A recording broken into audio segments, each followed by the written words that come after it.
Boa tarde, meus amigos. É com muita alegria que eu os revejo novamente, para continuarmos os nossos estudos do livro Caminho, Verdade e Vida. Hoje, o tema que nós vamos debater, nós vamos comentar, nós vamos falar sobre a oração.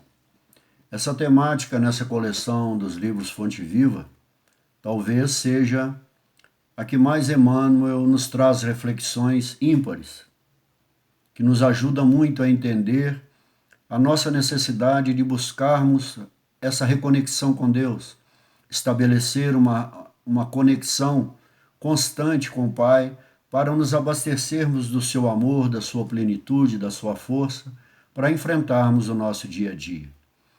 Emmanuel vai comentar hoje, então, na lição 6, que ele dá o título de Esforço e Oração.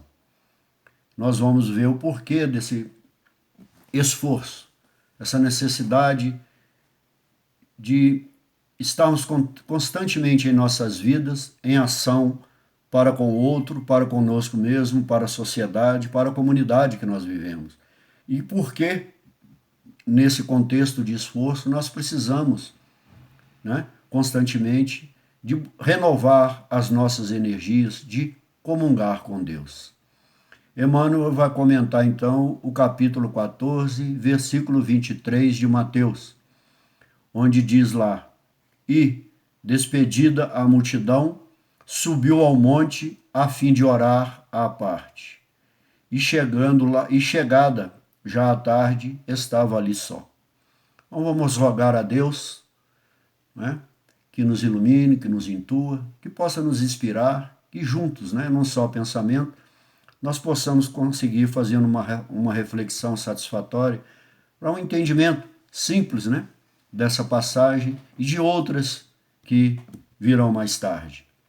Esse contexto do capítulo 14, ele é muito interessante, que tem um motivo muito sério, muito grave para Jesus, onde Jesus vai receber uma notícia que vai levar a ele, vai trazer a ele uma grande tristeza. Não por uma perda que ele sabe que não perdeu esse amigo, seu primo, aquele que foi o arauto, o anunciador da chegada do Messias, o Salvador, o nosso Cristo, que é o seu primo João Batista. Nesse capítulo 14 se inicia a tão conhecida, o ritual, todo aquele ritual de sensacionalismo, de sensualidade, tudo aquilo que leva o homem a cometer atos insanos nesses momentos onde a razão sai e as paixões humanas tomam conta do homem. Então, no final dessa narrativa da morte de João Batista, eles vão então contar a Jesus o fato que João havia sido decapitado. Jesus, ao saber disso, então, partiu numa barca só para ir orar. Mas a multidão viu que Jesus havia partido e o seguiu.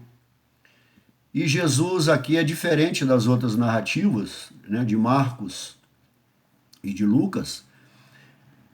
Jesus vendo aquela multidão, como Jesus já estava entristecido com essa notícia da morte de João Batista, Jesus, ao ver toda aquela multidão naquele lugar ermo, distante da cidade, Jesus diz aos discípulos, ao ver aquela grande multidão, Jesus sente uma compaixão.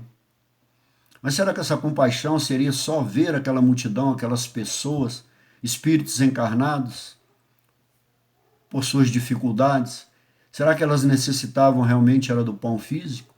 Porque nessa passagem, Jesus, os discípulos, quando vão levar até Jesus a necessidade de despedi-los para que eles possam voltar a seus lares ou se reabastecerem do pão, Jesus diz para eles: não precisam ir, dai-lhe vós de comer.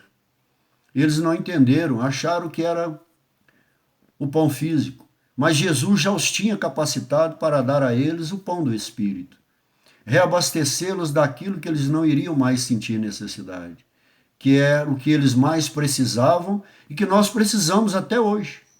Não estamos ainda entendidos plenamente dessa necessidade constante de nos reabastecermos espiritualmente dos ensinos de Jesus. Mas por que Jesus diz a ele, dai vós mesmos ele de comer? Porque Jesus estava necessitando ficar sozinho.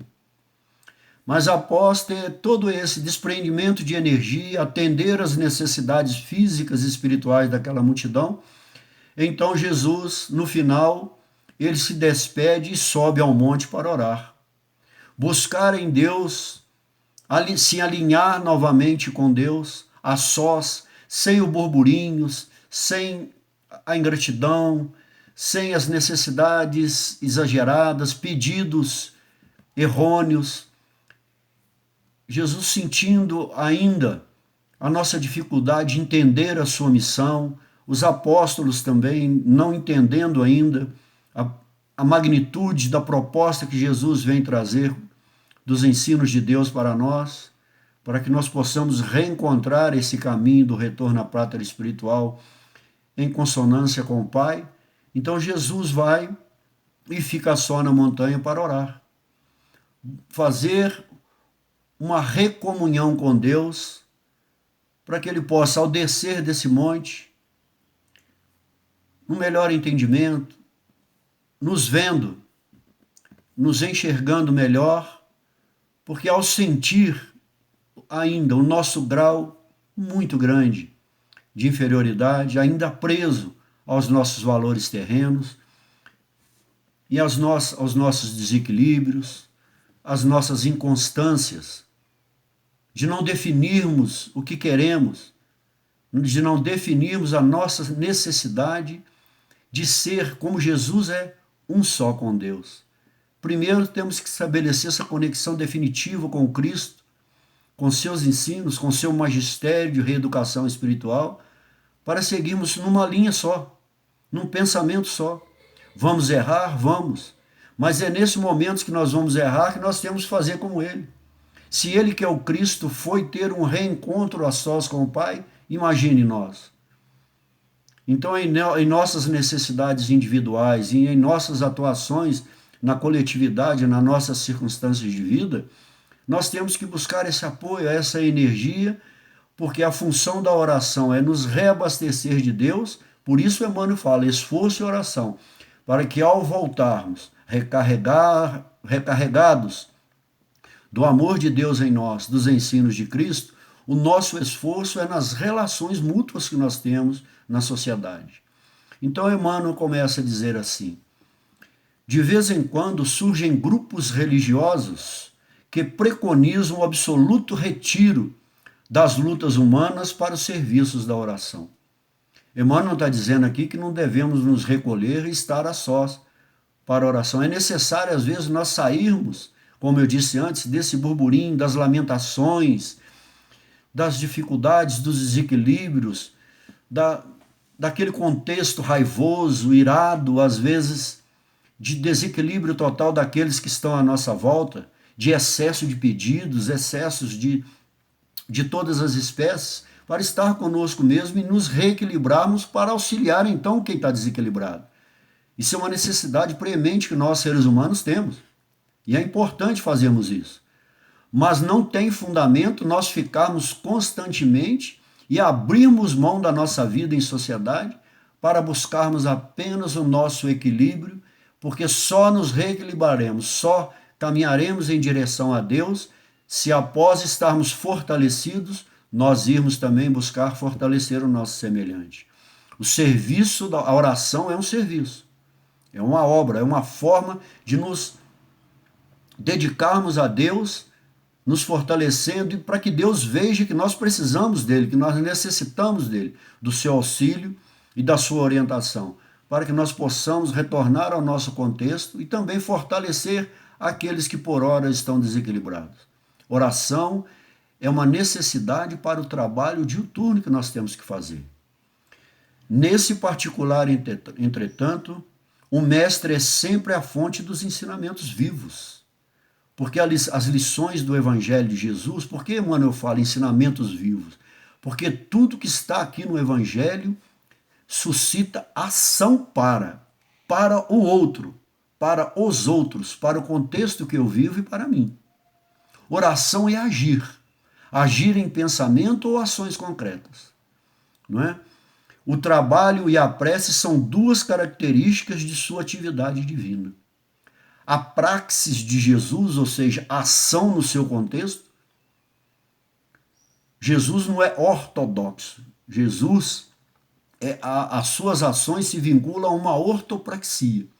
Ou seja, as verdades de Jesus são sempre postas em ação para o outro. Não são verdades de opinião ou de ideias que têm que superar os outros. Ao contrário das ortodoxias, Jesus não. Jesus é a ortopraxia. Ou seja, são verdades, são ações e são ensinos que visam agir e atuar para o outro. Nunca trazer benefícios só para mim.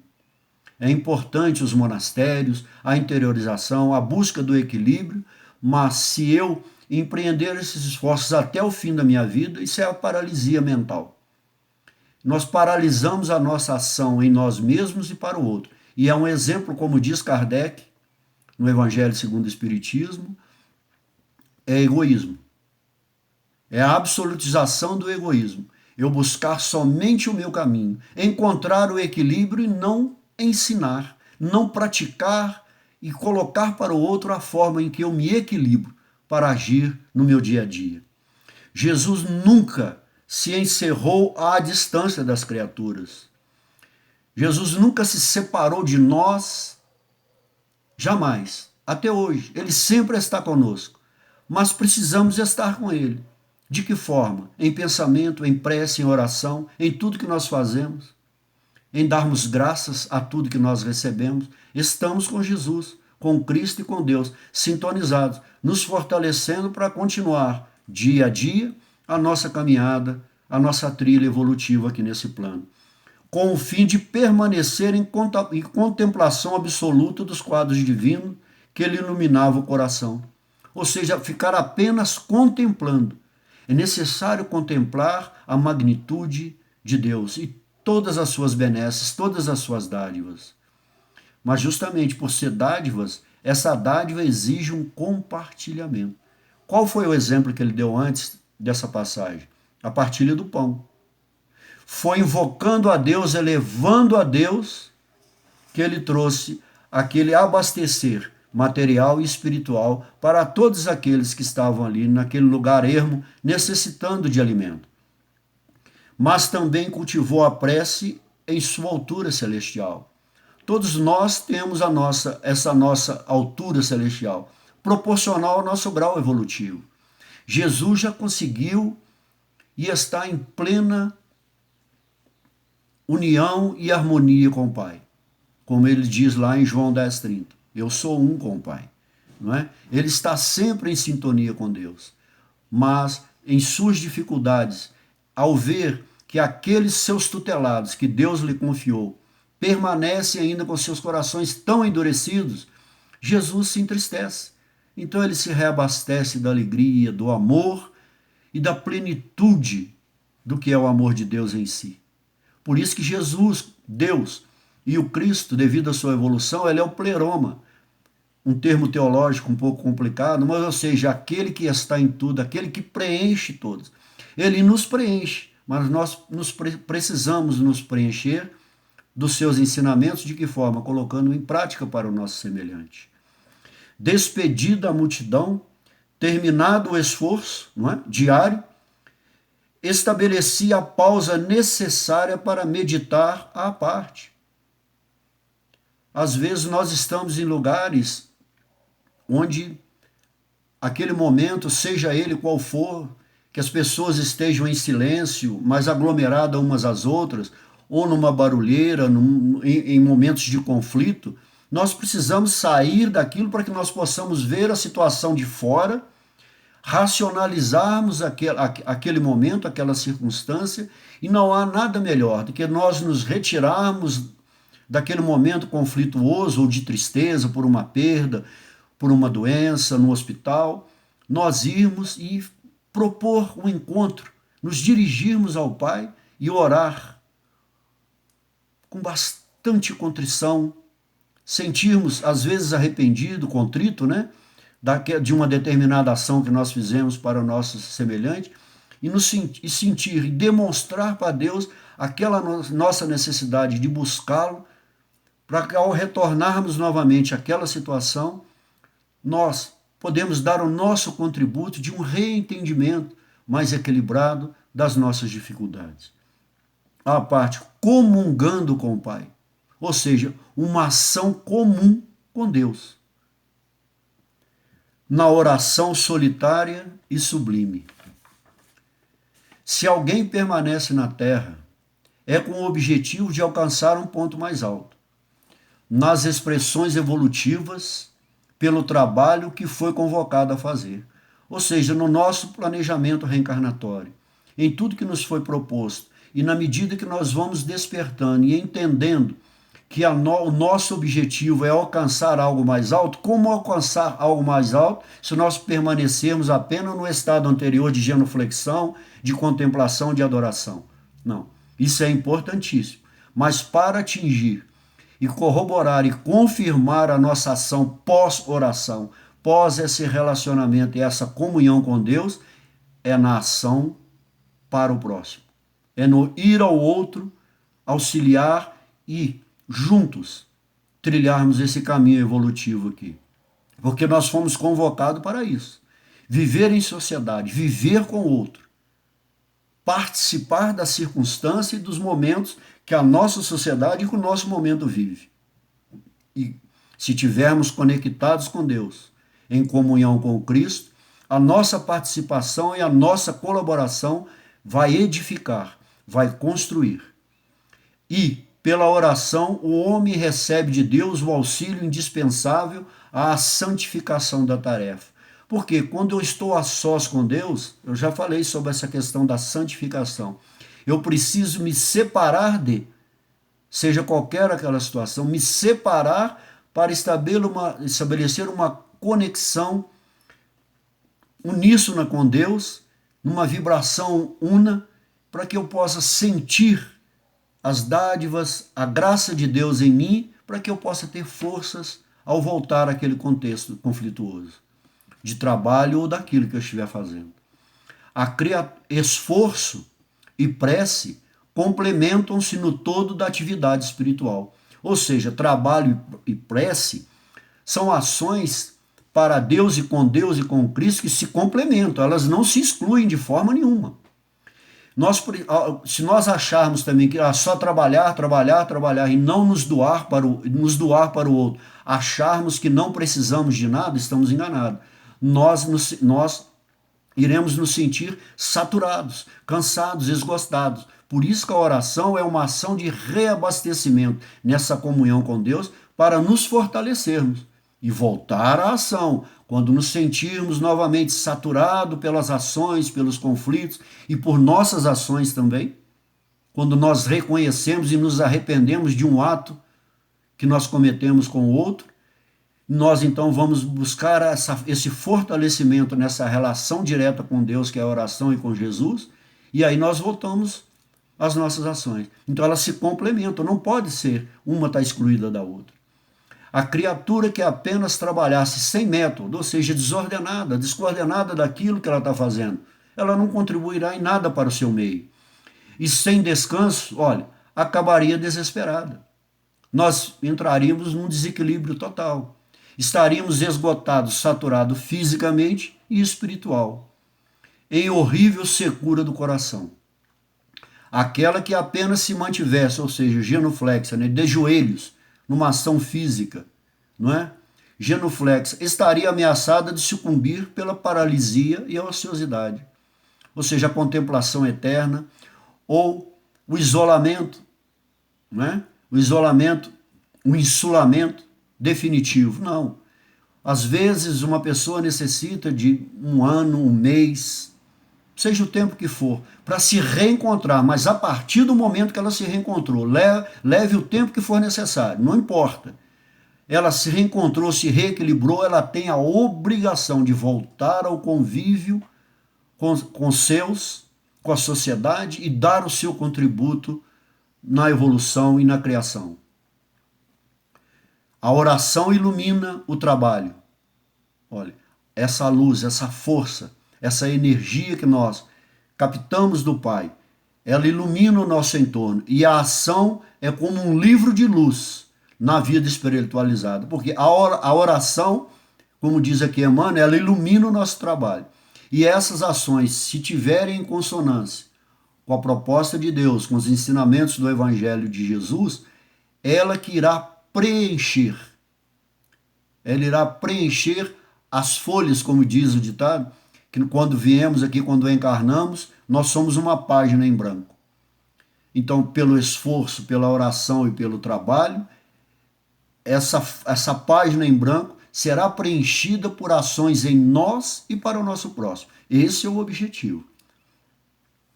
Cuida de teus deveres. É importante cuidarmos dos nossos deveres, porque para isso permanece no mundo. Estamos aqui, cada um tem suas tarefas, seus deveres, e temos que fazer o máximo para dedicar essas ações. Mas nunca te esqueça desse monte. Estamos aqui, trabalhamos a semana, às vezes não temos um tempo, mas vai chegar o momento que nós temos que nos retirar para estarmos a sós com Deus. Será que ao deitar, ao amanhecer, não temos condições de dedicar 1, 2, 5, 10 minutos a nós e estabelecermos uma conexão com Deus, com Cristo, com a espiritualidade? É uma decisão que nós temos que tomar. Sermos humildes e reconhecer que precisamos da ajuda do alto para continuarmos no amanhecer ou no anoitecer nas nossas atividades.